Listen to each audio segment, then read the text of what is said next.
भगवद गीता अध्याय 18 उपसंहार। दोस्तों, गीता के 18वें और आखिरी अध्याय में हम जानेंगे कि क्या त्याग और संन्यास एक ही है। इस पूरे गीता ग्रंथ का 700 श्लोकों का निचोड़ भी आपको इस आखिरी पड़ाव में समझने को मिलेगा, इसलिए इस अध्याय को भी अच्छे से समझे। दोस्तों, अगर आप अभी तक ये महान गीता ज्ञान सुन रहे हो तो आप अपनी लाइफ में कुछ बड़ा जरूर कर पाओगे। दोस्तों, इस गीता ज्ञान का वीडियो बनाने में मुझे तकरीबन 20 दिन से ज़्यादा लगे हैं। अगर आपको मेरी ये मेहनत पसंद आई हो तो प्लीज़ इसे अपने प्रियजनों के साथ शेयर करें। अगर आपका प्यार और सपोर्ट मुझे मिला तो मैं और भी धार्मिक विचारों को लेकर आपके लिए वीडियोस बनाता रहूँगा, फिर वो चाहे कोई भी धर्म हो। अर्जुन बोले, हे कृष्ण, मैं त्याग और संन्यास के बारे में जानना चाहता हूँ। श्री कृष्ण ने उत्तर दिया कि हे अर्जुन, संसार के कुछ लोग कर्मों के फलों को छोड़ने को ही त्याग कहते हैं, और अगर कर्मों को ही त्याग दे तो उसे संन्यास कहते हैं। कुछ लोग कर्मों को दोष भरे और सभी दुखों का कारण मानते हैं और उनका त्याग करने को बोलते हैं। और कुछ लोग बोलते हैं कि यज्ञ, तप और दान वाले कर्म कभी नहीं त्यागने चाहिए। इसलिए अर्जुन, अब तुम मुझसे त्याग और संन्यास को अच्छे से समझ। तो हम पहले त्याग के बारे में जानेंगे। ये त्याग भी 3 तरह का होता है, सात्विक, राजस और तामस।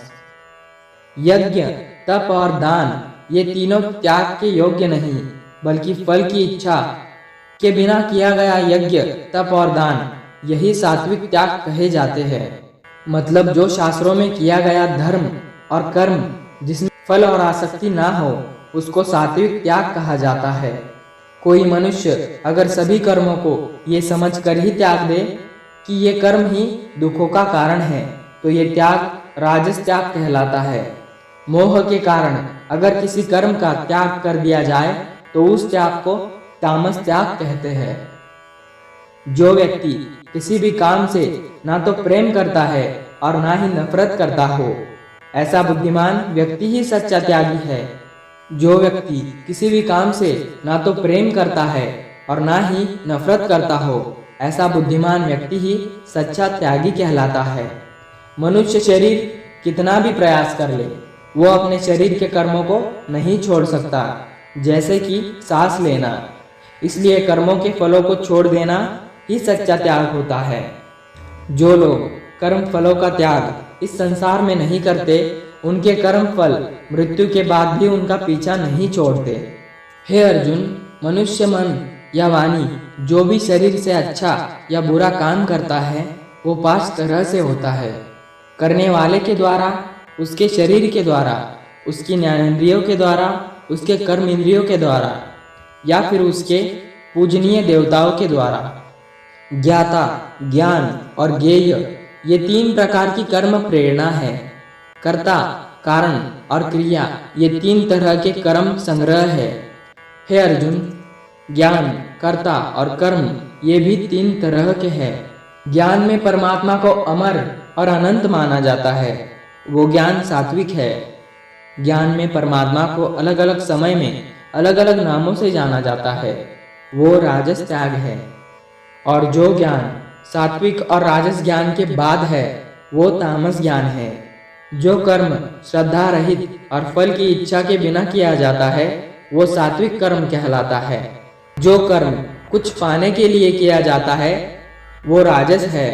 और जो कर्म किसी का नुकसान करने के लिए किया जाता है, उसे तामस कर्म कहते हैं। इस प्रकार सात्विक कर्म करने वाला सात्विक कर्ता, राजसी कर्म करने वाला राजसी कर्ता और तामसी कर्म करने वाला तामसी कर्ता होता है। इस तरह से बुद्धि और संकल्प भी 3 तरह के होते हैं। इस तरह से बुद्धि और संकल्प भी 3 तरह के होते हैं। हे अर्जुन, सुख भी 3 तरह के होते हैं। बिना किसी कर्म के परब्रह्म में ध्यान लगाकर मिलने वाला सात्विक सुख होता है। बल, बुद्धि, राज्य इत्यादि की प्राप्ति राजस सुख होता है।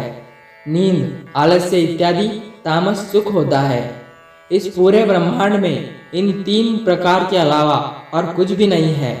हे अर्जुन, ब्राह्मण, क्षत्रिय, वैश्य, शूद्र आदि के कर्म इनके गुणों के आधार पर बांटे गए हैं। अपने मन और इंद्रियों को वश में रखना, सभी प्राणियों का भला करना, धर्म का पालन करना, बिना कर्ता भाव के कर्म करना, परमात्मा में ध्यान लगाना, ये सब गुण जिसमें होते हैं उसे ब्राह्मण कहते हैं। बल, बुद्धि, वीरता, दान ये सब क्षत्रिय के कर्म हैं। खेती, व्यापार इत्यादि वैश्य का काम है तथा इन सब वर्णों की सेवा करना शूद्र का काम है। दूसरों के धर्म और कर्म से तो अच्छा है भले ही कम गुणों वाला हो, लेकिन अपना ही कर्म और धर्म निभाए। ऐसा करना ही मोक्ष के द्वार खोलता है। मानव कर्म में कुछ न कुछ कमियां तो होती ही है, लेकिन फिर भी उसको खुद का कर्म नहीं छोड़ना चाहिए। जिस तरीके से व्यक्ति भगवान को पा सकता है वह अब मैं तुझे सारांश में कहूँगा। हमेशा और हल्का भोजन करने वाला, अपने देश का धर्म निभाने वाला, एकांत में ज्ञान का ध्यान करने वाला, मन, वाणी, शरीर को वश में रखने वाला, लाभ, हानि, सजीव, निर्जीव, मित्र, शत्रु इन सब को समान समझने वाला, घमंड, बल, मोह रहित और शांति रहित भगवान से अनंत प्रेम करने वाला, सदा के लिए मेरे पास आ जाता है। इस तरह का ब्रह्मयोगी ना कोई आशा करता है और ना दूसरों को दोष देता है और ना ही दुख और सुख में विचलित होता है। इस तरह का परम योगी सब कर्म करता हुआ भी स्वयं को कर्ता ना समझकर परमात्मा को ही कर्म करने वाला समझता है। हे अर्जुन, इस तरह से तू भी इन बातों को समझकर अपना धर्म और कर्म करेगा तो तू भी मुझ में परम पद पाएगा।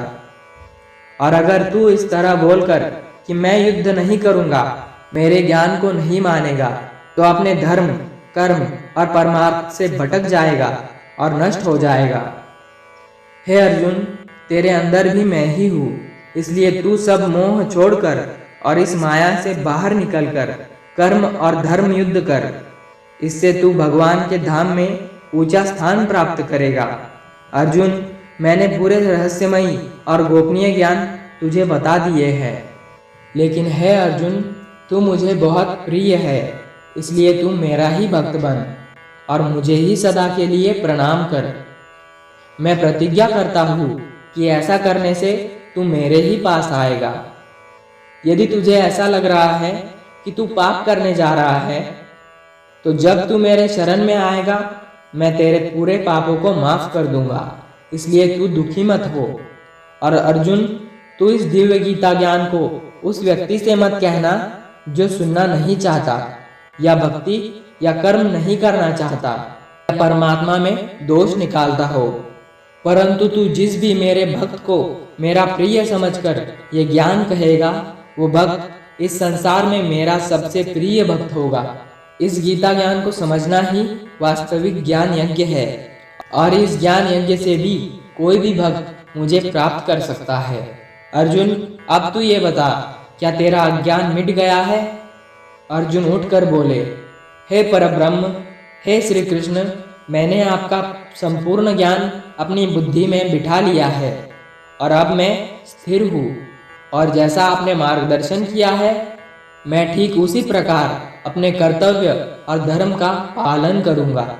दोस्तों, चाहे कितनी भी मुश्किलें आए, जो मनुष्य भगवान श्री कृष्ण की बताई गई बातों को अपने जीवन में उतारता है, उसकी न केवल पूरी समस्या दूर हो जाती है, बल्कि उसे जीने का, अपने सपनों को हासिल करने का भी तरीका पता लग जाता है।